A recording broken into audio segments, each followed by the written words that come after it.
नमस्कार। So every day मैले हजुरहरूलाई एउटा न्यू कन्टेन्ट लिएर आएको हुन्छु र त्यसै गरी आज पनि मैले एउटा नयाँ कन्टेन्ट लिएर आएको छु। त्यो हो ESBI concept. You can look at here ESBI concept. योभन्दा अगाडि चाहिँ हजुरहरूसँग क्वेसन हुनुपर्छ कि like types of people according to their profession. हाम्रो लाइक कति टाइप्सको प्रोफेसन हुन्छ एउटा मान्छेको। सिमिलरली यो क्वेसनको आन्सर चाहिँ दिस वान ESBI कन्सेप्ट हो। हाम्रो ईले के भन्छ? Employees, S for self employed, B for business owner, I for investor. So next thing भनेको चाहिँ जुनै पनि प्रोफेसन या जुनै पनि पर्सनसँग चाहिँ उनीहरूसँग आफूसँग भएको एउटा थिङ हुन्छ जसमा हाम्रो टाइम, एनर्जी, एक्सपिरियन्स, एक्सपर्टिज र त्यो एउटा मोटिभ हुन्छ त्यो काम गर्नको लागि। So let's go to employees. ल इम्प्लोइज भनेको के हो त?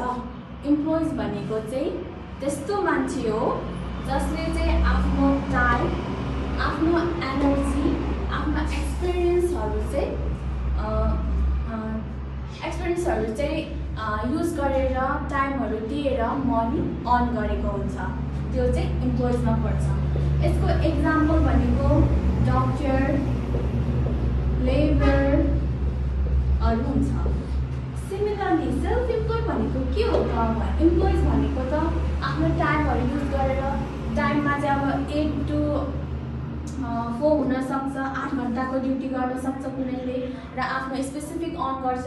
भनेपछि सेल्फ इम्प्लोइड भनेकोमा कस्तो खालको प्रोफेसन हो त भन्दाखेरि चाहिँ सेल्फ इम्प्लोइडमा चाहिँ एउटा जसले आफ्नो टाइम, एक्सपिरियन्स, एनर्जी, एक्सपर्टिजहरू चाहिँ आफ्नो लागि युज गरेको हुन्छ र आफ्नो लागि मनी अर्न गरेको हुन्छ। त्यसलाई के भन्छ?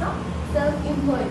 अब यहाँ इम्प्लोइजमा हामीले डक्टर युज गरेको थियौँ नि। अब यही डक्टरले यहाँ आफ्नो फार्मेसी खोल्यो भने के हुन्छ? त्यो सेल्फ इम्प्लोइड हुन्छ, किनभने उनीहरूले आफ्नो लागि अर्न गरेको हुन्छ, आफ्नो लागि टाइमिङ स्पेन्ड गरेको हुन्छ, आफ्नो लागि एनर्जीहरू स्पेन्ड गरेको हुन्छ। सो नेक्स्टतिर छ हाम्रो बिजनेस ओनर। बिजनेस ओनर भनेको चाहिँ त्यस्तो हो कि जसले चाहिँ अरूको टाइम, एक्सपिरियन्स, एक्सपर्टिज, मोटिभ, माइन्डहरू के गर्छ? बाई गरेको हुन्छ यसमा चाहिँ। अनि उनले के गरेको हुन्छ? आफ्नो बिजनेस बिल्ड गरेको हुन्छ। सिमिलरली लाइक हाम्रो यो डक्टरले यहाँ फार्मेसी खोल्यो, ऊ सेल्फ इम्प्लोइड भयो। तर यही डक्टरले अब म फार्मेसी मात्रै होइन, म एउटा हस्पिटलै बिल्ड गर्छु भनेर उहाँले चाहिँ हस्पिटल बिल्ड गर्नुभयो भने, डक्टरले हस्पिटल बिल्ड गर्नुभयो भने चाहिँ उहाँ के भयो? एउटा बिजनेस ओनर भयो। किनभने उहाँले आफ्नो बिजनेस हस्पिटल बिल्ड गरेपछि उहाँले डिफ्रेन्ट वर्कर्सहरू राख्नुहुन्छ, new doctors, nurse, cleaner etcetera इम्प्लोइहरू उहाँले चाहिँ आफ्नो कामको लागि राख्नुहुनेछ। सो हाम्रो नेक्स्टमा आउँछ इन्भेस्टर। इन्भेस्टर भनेको के हो? जसले के गर्छ? इन्भेस्ट गर्छ मनी। यसमा चाहिँ के हुन्छ भने सिम्पली इन्भेस्टरले पैसाको लागि काम गर्दैन, फर मनीलाई उनीहरूले काम गर्दैन, मनीले चाहिँ इन्भेस्टरको लागि काम गरेको हुन्छ। जस्तै यसमा आउँछ रियल इस्टेटको कुरा, IPO, स्टक मार्केटहरूको कुरा आउँछ। नाउ हाम्रो मोस्ट अफ द पिपल चाहिँ हाम्रो E र S फिल्डमा छ। यसमा चाहिँ हाम्रो 90% अफ पिपल चाहिँ E र S प्रोफेसनमा छ भने 10% चाहिँ केमा छ? B र I प्रोफेसनमा छ। र डु यु नो 90%हरू E र S प्रोफेसनमा भएको मान्छेले ओन्ली 10% प्रफिट अर्न गर्छन्।